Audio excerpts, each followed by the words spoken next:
Presidente, il territorio ha bisogno delle bonifiche e voi ci siete. Il territorio ha bisogno delle bonifiche e lo dimostra il lavoro che si sta facendo in questi anni. Noi ci siamo e la dimostrazione che ci siamo è il lavoro che stiamo facendo in questi anni, i progetti che abbiamo messo in cantieri, i lavori che stiamo ultimando e ahimè anche le risorse che stiamo anticipando alle varie istituzioni sia nazionali che regionali. Il vero problema è proprio questo. Voi investite, avete molti cantieri aperti, avete molti altri progetti, i soldi da dove arrivano?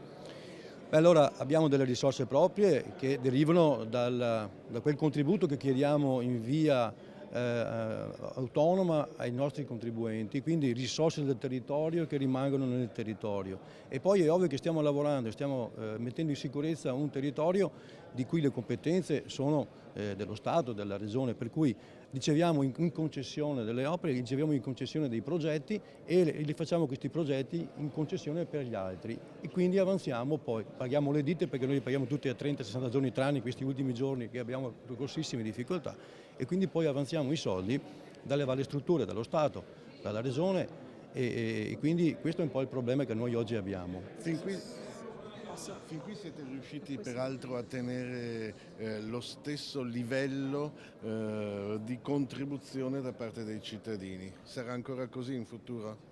Questo è un obiettivo che ci siamo dati e che vorremmo mantenere, cercando anche di diversificare dove è possibile i nostri interventi, diversificare dove è possibile anche le nostre risorse e di trovare le risorse, ripeto, in un territorio cercando di non gravare ulteriormente sui costi delle nostre famiglie, perché evidentemente la crisi economica si fa sentire ed è un problema. Stiamo facendo un po' da attutitore di questo sistema, di questa situazione che è un po' di difficoltà. I costi dell'energia elettrica si sommano alle varie criticità che lei prima ha accennato.